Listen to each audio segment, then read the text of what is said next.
Salt Lake City is the likely host for another Winter Olympics in 2034. But what people may not remember is that the city's previous Olympic bid campaign 25 years ago was marred by a bribery scheme that had far-reaching consequences for the International Olympic Committee. Now, here's what happened.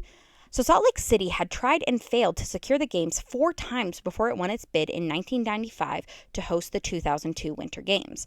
Their fourth loss was to Nagano, Japan, who had reportedly spent nearly $14 million entertaining members of the International Olympic Committee. Now, this led some members of the Salt Lake City Olympic Bid Committee to want to up their game if they were ever going to have a chance.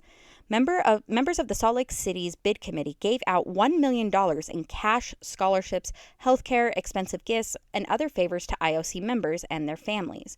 An ethics panel also exposed a litany of ski trips, Utah Jazz tickets, guns, housing, medical procedures, job opportunities, musical instruments, and other benefits that were given to certain IOC members, as well as salaries paid to their children.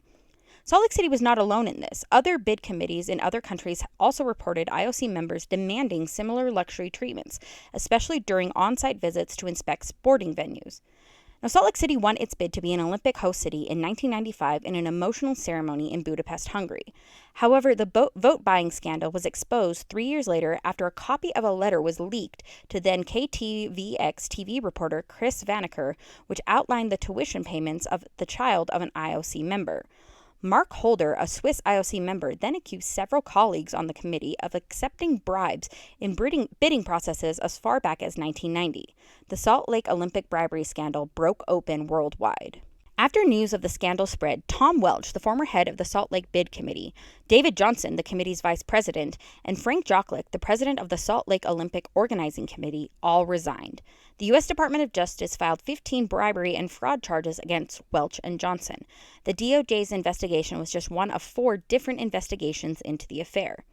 Now, Mitt Romney, who was then the CEO of Bain Capital, was brought in as president and CEO of the Salt Lake Olympic Organizing Committee. He launched a reorganization that closed major shortfalls in the city's Olympic budget and restored enthusiasm among both the public and crucial financial sponsors. The overall success of the Salt Lake Winter Games was credited by many to Romney, which helped him relaunch his political career. As for Welch and Johnson, their case was initially dismissed in 2001, then reinstated on appeal. By December 2003, a judge ruled that there was insufficient evidence to support conviction on any of the charges. But the major outcome from the scandal was the overhaul on how the IOC functioned. The IOC's own investigation into the affair led to the expulsion of 10 members and the sanction of 10 others, the first such action in the 100 years of the IOC history. However, none of them ever faced criminal charges. A 50-point reform plan was introduced after the IOC's investigation, and it included age and term limits on members, as well as adding 15 former Olympic athletes as members. On-site visits to Olympic venues by IOC members and any gifts above a nominal value were banned as of 1999.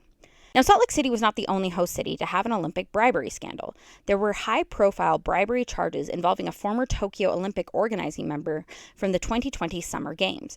But the Salt Lake City bribery scandal helped bring about drastic changes to how the IOC does business and selects its host cities. These changes may have even eventually helped Salt Lake City get the Games back once again.